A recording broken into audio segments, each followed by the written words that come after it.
আশা করি সকলে ভালো আছেন। আজকে হচ্ছে আমাদের the general clauses act of 1897 এর লেকচার 4। আজকের লেকচারের মাধ্যমে আমরা সেকশন 3 এর যে 59টা সাবসেকশন আছে এই আইনের মধ্যে, জেনারেল ক্লজেস অ্যাক্টের মধ্যে, সেই সেকশন 3 এর টোটাল 59টা যে সাবসেকশন এবং সেই সাবসেকশনগুলোতে ডেফিনেশনগুলো ডিফাইন করে দিয়েছে, জেনারেল ডেফিনেশনগুলো, সেটা আজকে আমরা শেষ করব। তো পরবর্তী লেকচারগুলোতে আমরা সেকশন 4 এর তারপর থেকে সেকশন 5 এগুলো থেকে শুরু করব। তো যারা পূর্ববর্তী লেকচারটা মিস করেছেন তারা হচ্ছে লিঙ্ক ডিসক্রিপশন বক্সে দেওয়া থাকবে, আপনারা পূর্ববর্তী যে ডেফিনেশন, জেনারেল ডেফিনেশনসগুলো আমরা লেকচার 2 এবং লেকচার 3 তে দিয়েছি, সেটা আপনারা দেখে নেবেন। তো আর দেরি না করে শুরু করি আজকের আলোচনা। আজকে প্রথম হচ্ছে সাবসেকশন 36, সেকশন 3 এর সাবসেকশন 36 আছে কি ওথ। ওথ মানে আমরা সবাই জানি শপথ। ওথের প্রয়োজন হয় শপথপূর্বক কোনো কিছু অ্যাফার্মেশন অথবা ডিক্লারেশন করার জন্য ওথের প্রয়োজন হয়। এটা হচ্ছে কি যে affirmation, oath shall mean affirmation and declaration, এই যে দুইটা বিষয়, affirmation and declaration in case of any person by law allowed to affirm and or declared. মানে আইনের ধারা যদি কোনো ব্যক্তিকে কোনো কিছু অ্যাফ্রিম অথবা ডিক্লার করতে বলা হয়, বিবৃতি করতে বলা হয়, এবং সে যখন শপথপূর্বক এটা নেয় তখন সেটাকে শপথ বলে, কিন্তু এখানে সোয়ারটা উল্লেখ করবে না, ইনস্টেড অফ সোয়ার। তো এখানে আছে কি affirmation and declaration in case of any person, affirmation and declaration in case of any person by law allowed to affirm declared. মানে আইনের দ্বারা যদি তাকে অ্যালাউ করে অ্যাফ্রিম করার জন্য, ডিক্লার করার জন্য, তখন সেটাকে বলবে কি ওথ। তারপর আছে 36, সাবসেকশন 36 এ বলা আছে কি, সাবসেকশন 36 এ বলা আছে হচ্ছে অফেন্স সম্পর্কে। এটা খুবই গুরুত্বপূর্ণ। হ্যাঁ, অফেন্সের ডেফিনেশন তো আপনারা অবশ্যই জানবেন। তো অফেন্স হচ্ছে পেনাল কোডে আমরা পড়েছি অফেন্স সম্পর্কে। তো পেনাল কোডের আর এখানে যে ডেফিনেশনটা বলা আছে সেটা হচ্ছে offence means, offence shall mean any act, কোন একটা কাজ, অর ওমিশন, কোন একটা কাজ করা থেকে বিরত থাকা। হ্যাঁ, যে কাজটা করলে অথবা যে কাজটা করা থেকে বিরত থাকলে সে আইনের দ্বারা শাস্তির সম্মুখীন হতে পারে, পানিশেবল বাই ল, আইনের দ্বারা শাস্তির সম্মুখীন হতে পারে, সেটাই হচ্ছে কি অফেন্স। মানে এমন কোন একটা কাজ যে কাজ করলে আপনি আইন দ্বারা পানিশেবল হবেন, এবং এমন একটা কাজ আপনি করলেন না যার কারণে আপনি আইন দ্বারা পানিশেবল হবেন। ঠিক আছে, ধরেন আপনি হচ্ছে ডাকাতি করতে গেছেন, এটা একটা কাজ করলেন আপনি, তো এটা কি পানিশেবল বাই ল। ঠিক আছে, আবার হচ্ছে আপনি একজন পুলিশ অফিসার, আপনার কয়েদিকে খাবার দেওয়ার কথা সময় মতো, আপনি কয়েদিকে খাবার দিলেন না 2-3 দিন ধরে টানা, কয়েদি না খেতে পেয়ে মারা গেল, এই যে আপনি দিলেন না খাবার, এটা হচ্ছে কি অমিশন।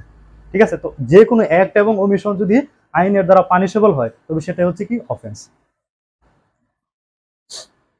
তারপর হচ্ছে কি 37 এর এ গেজেট। গেজেট কি, গেজেট অথবা বাংলাদেশ গেজেট বা অফিসিয়াল গেজেট। গেজেটটা হচ্ছে কি বাংলাদেশের যে অর্থ প্রণয়ন বা বাংলাদেশের যে রাষ্ট্র গভর্নমেন্ট পরিচালনা করার জন্য যে একটা ফিনান্সিয়াল ইয়ারে একটা গেজেট প্রণয়ন করা হয়, সেটা এখানে উল্লেখ করা হবে হচ্ছে কি গেজেট বা অফিসিয়াল গেজেট বা বাংলাদেশ গেজেট।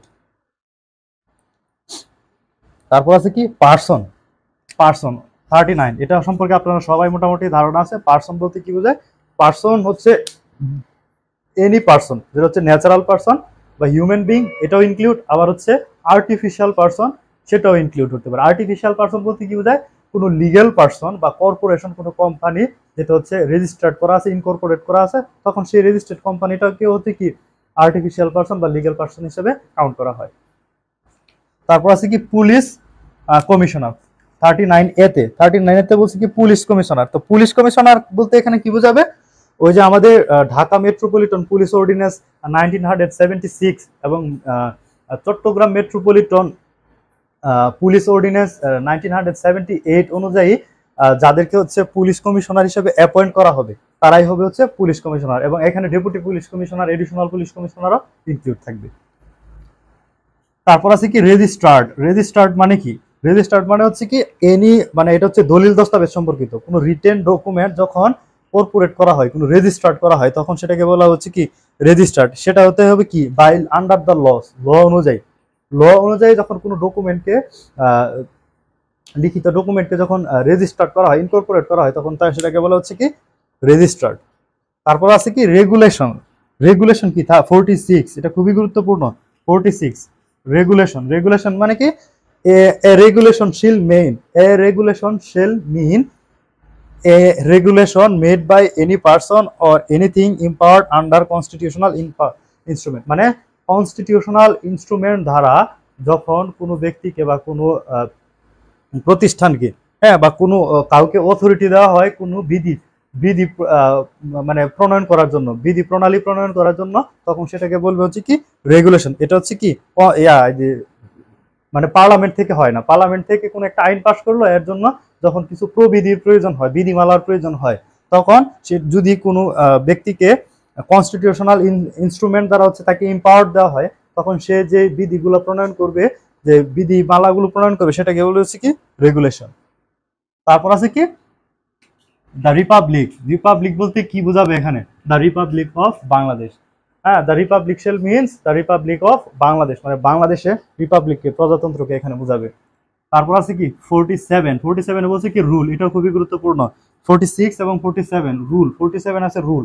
রুল মানে কি এর rule shall mean a rule made in exercise of power conferred by any enactment, মানে একটা আইন কনস্টিটিউশনাল পাওয়ারের মাধ্যমে যখন লেজিসলেটর সংসদ থেকে উত্থাপন করা হয় কোন একটা আইন, তখন সেটাকে বলা হয় অ্যাক্ট অফ পার্লামেন্ট। তো এই আইনটাকে যখন আরো কিছু প্রাতিষ্ঠানিক বিধিমালার প্রয়োজন হয়, তখন যদি কোনো প্রতিষ্ঠানকে বা যদি কোনো ব্যক্তিকে পাওয়ার দেওয়া হয় যে আপনি আপনার প্রতিষ্ঠানের জন্য সে অনুযায়ী বিধিমালা প্রণয়ন করেন, তবে সেটা হতে পারে। যেমন the bar council, the legal practitioners and bar council order হচ্ছে 1972 এর হচ্ছে একটা অর্ডার।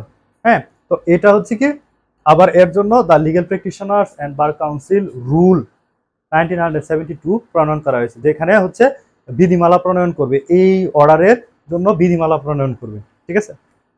তারপর আছে কি শিডিউল। শিডিউল হচ্ছে কি তফসিল। আইনের প্রত্যেকটা আইনের শেষের দিকে কি দেওয়া থাকে? শিডিউল দেওয়া থাকে। এই আইনের শেষের দিকে কিছু শিডিউল, তফসিল দেওয়া থাকে, যেখানে আইনের কিছু বিষয় বর্ণনা করা থাকে। এরপর আছে কি সেকশন 50 আছে কি সেকশন। সেকশন বলতে কি বোঝায়? একটা আইনে যে ধারাগুলো দেওয়া থাকে সিরিয়াল ওয়াইজ 1 2 3 সেকশন 1 2 3, এগুলো হচ্ছে কি section. A section of N act or regulation. A section of N act or regulation বোঝাবে সেকশন দ্বারা। এটা খুবই সহজ, সিম্পল একটা বিষয়। তারপর হচ্ছে 50 এ। 50 এতে আছে কি the service of the republic. হ্যাঁ, service of the republic. Service of the republic বলতে বোঝায় হচ্ছে এই যে প্রজাতন্ত্রের যে যিনি সিভিল অথবা মিলিটারি পর্যায়ে আছে, যিনি হচ্ছে গভর্নমেন্টাল আইনের দ্বারা নিয়োজিত এবং হচ্ছে তিনি অ্যাপয়েন্টেড ওই ব্যক্তি যারা হচ্ছে বাই ল এবং হচ্ছে যারা হচ্ছে আইনের দ্বারা নিয়ন্ত্রিত, তারা জনগণের সার্ভিস দেওয়ার জন্য, রিপাবলিকের সার্ভিস দেওয়ার জন্য তাদেরকে বলবে হচ্ছে কি রিপাবলিক অফ দ্য সার্ভিস। এখানে সিভিল ও হতে পারে, মিলিটারিয়ান ও হতে পারে। তারপর আছে কি সন। সন 53তে বলছে কি সন। সন মানে হচ্ছে সাধারণত এই যে সন্তান, পুত্র সন্তান বলতে বোঝায় এটা।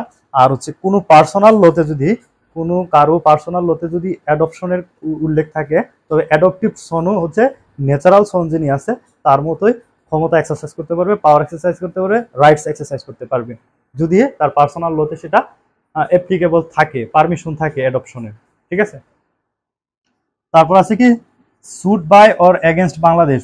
54A, এটা খুবই গুরুত্বপূর্ণ।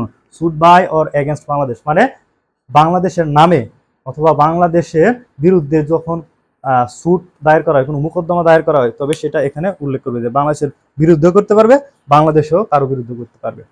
তারপর হচ্ছে কি উইল।